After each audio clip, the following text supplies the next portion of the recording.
ગાબુઈ મારો વાસો લીમડી મારો ફેરો અંગ્રેજીઓ નહીં માનો રે નહીં માનો ગામય મારો વાસો લીમડી મારો ફેરો नमस्कार, स्वागत आप सभी का राज्यसभा टीवी में। मैं हूं श्याम सुंदर।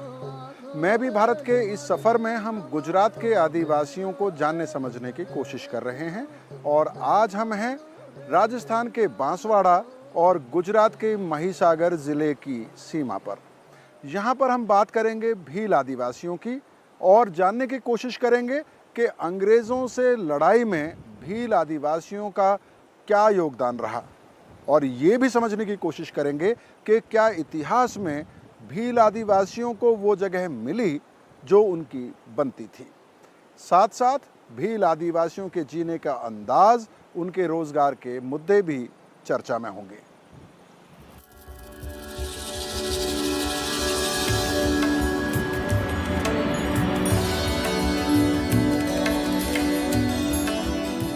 आठ अगस्त की सुबह सुबह मैं भी भारत की टीम अहमदाबाद पहुंची और एयरपोर्ट से सीधे गुजरात के पूर्वी जिलों की तरफ रवाना हुई।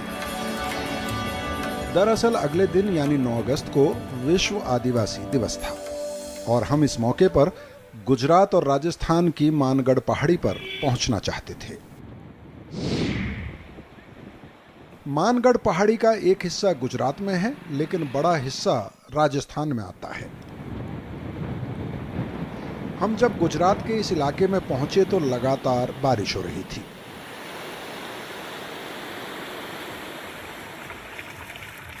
खैर, इन खेतों और झरनों को देखते हुए हम घुमावदार सड़क से मानगढ़ पहाड़ी पर पहुंच गए।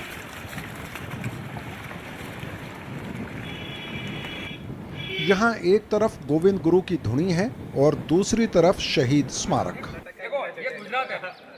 ये गुजरात है और ये राजस्थान है। हम पहले गोविंद गुरु की धुनी की तरफ गए।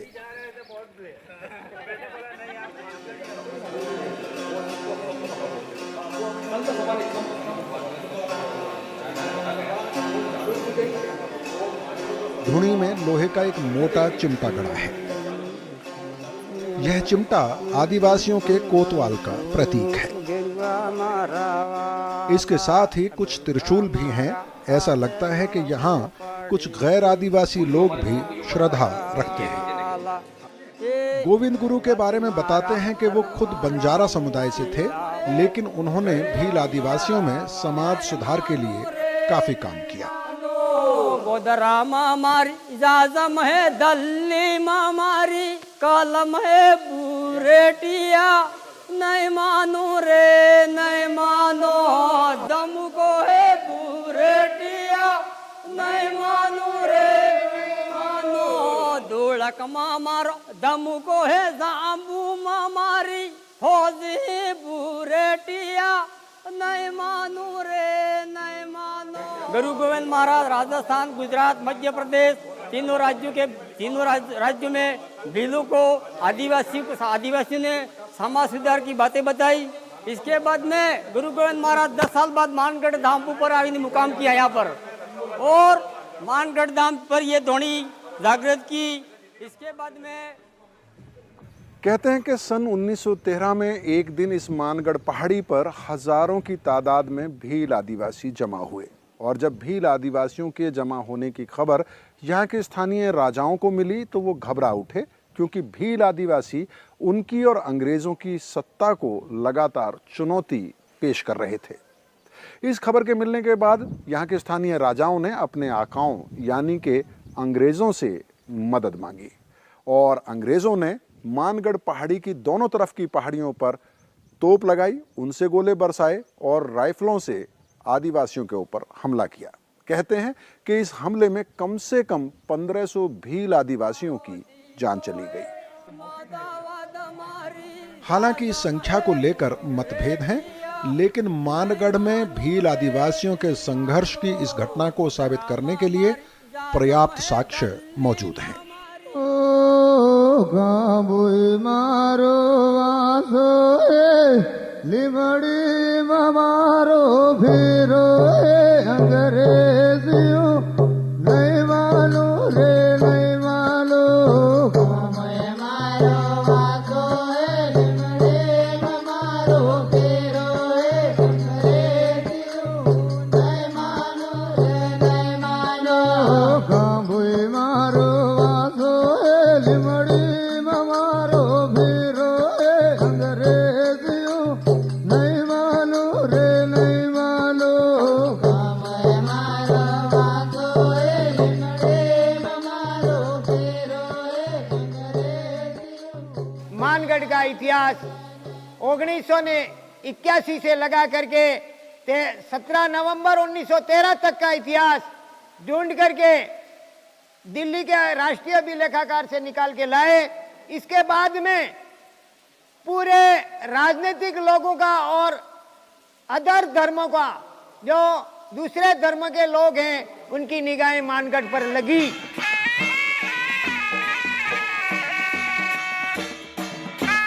9 अगस्त विश्व आदिवासी दिवस मनाने के लिए मानगढ़ की पहाड़ी से अच्छा भला क्या प्रतीक हो सकता था।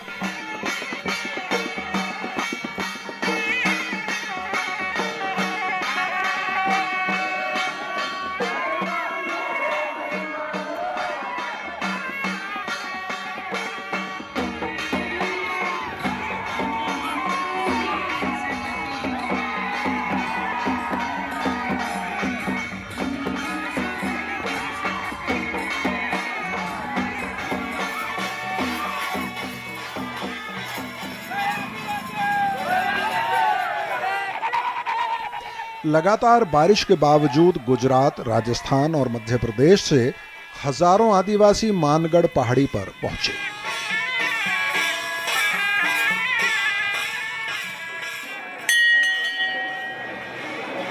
यहां धुनी पर नमन कर अपने गौरवमयी इतिहास को शीश झुकाया। भील आदिवासियों के इस संघर्ष को देश के इतिहास में सही तरह से दर्ज ना करने पर कुछ शिकायतें भी सुनने को मिली। आज हम जो इकट्ठा होकर के जो आज अपने इतिहास को याद कर रहे हैं, सिर्फ आज भीलों की बात नहीं है, भारत के पूरे आदिवासियों में उसके इतिहास के साथ ना इंसाफी की है। शायद इतिहासकार जो थे वो कहीं ना कहीं नहीं चाहते थे कि आदिवासी का इतिहास पूरे भारत के सामने आए। भारत सरकार ने जितनी भी सरकारें आई आज तक किसी सरकार ने आदिवासियों के लिए 9 अगस्त विश्व आदिवासी दिवस जाहिर नहीं किया या कोई ग्रांट भी नहीं दिया और सेलिब्रेशन के लिए कोई व्यवस्था भी आज तक नहीं किया हुआ है। खैर, इतिहास से निकलकर अब समय था वर्तमान में आने का। महिसागर जिले से अब हम रवाना हुए दाहोद जिले के लिए, समझने के लिए भील आदिवासियों के हालात। यहाँ ये बताते चलें कि गुजरात की आदिवासी आबादी का लगभग 47% भील आदिवासी हैं। हम कोई 3 घंटे के सफर के बाद दाहोद की झालोद तहसील के गांव ठेरका पहुंचे।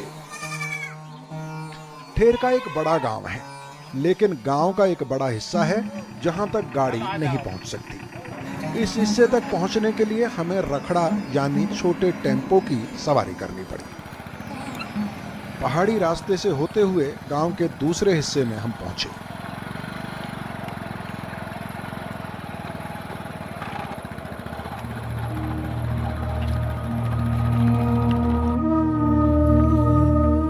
यहां पर भी घर की छत खपरेल की है, लेकिन बाकी जिलों से अलग घरों की दीवारें पत्थरों की कित्तलों से बनी हैं।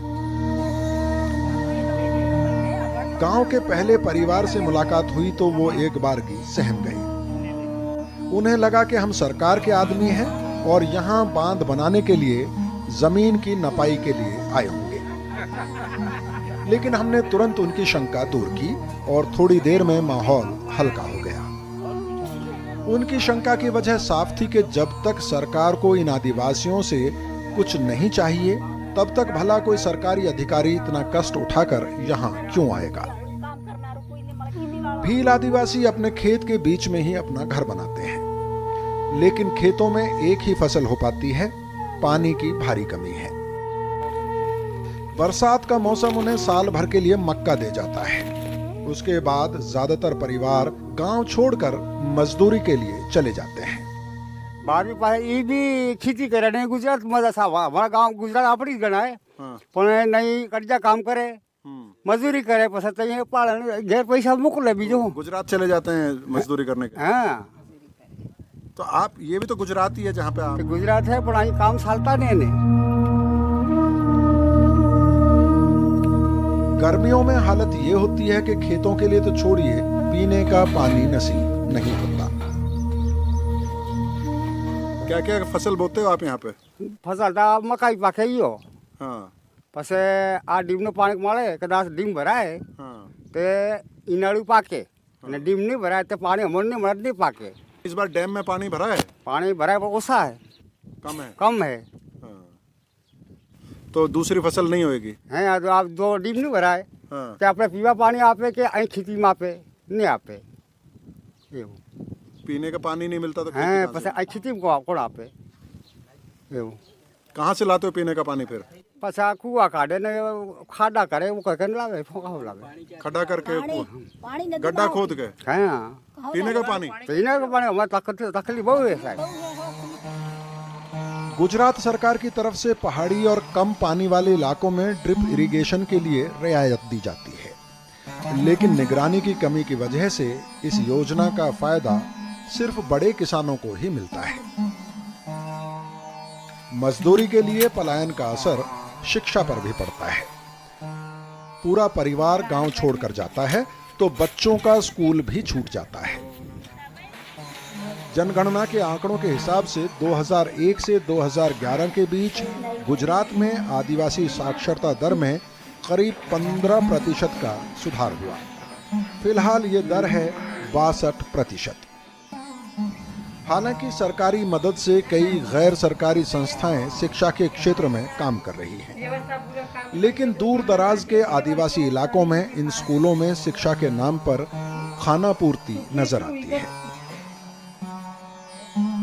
हम लोग अरावली जिले के एक स्कूल में पहुंचे तो 3 में से एक ही अध्यापिका मौजूद थी।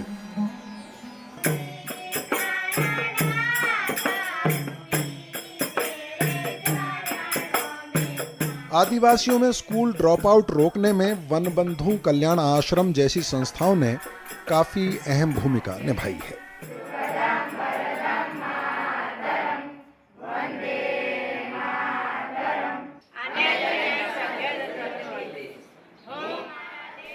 इन संस्थाओं को सरकार की तरफ से रिहायशी स्कूल चलाने के लिए धन मुहैया कराया जाता है। बहुत ड्रॉप आउट रेशियो ज़्यादा था, लेकिन सरकार ने इतना बढ़िया प्रयत्न किया है कि अब ये ड्रॉप आउट रेशियो बहुत ही कम हो गया है और यहाँ के बच्चे बहुत सारी इवेंट्स, यानी अभी जो बात करें कि सब जगह पे बहुत अच्छी तरीके से आगे बढ़ रही है। हालांकि इन स्कूलों की सख्त आलोचना भी होती है। आलोचना ये है कि ये स्कूल सरकारी खर्च पर आदिवासियों पर एक खास संस्कृति थोप रहे हैं। इनकी आदिवासी पहचान को मिटाकर इन्हें नई पहचान देने की कोशिश हो रही है।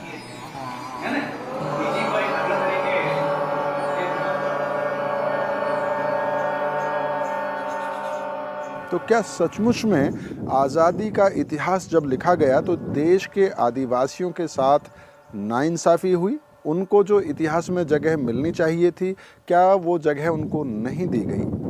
और आज भी आदिवासियों के सामने क्या मुद्दे हैं, उनके रोज़गार से जुड़े हुए, उनकी ज़िंदगी से जुड़े हुए?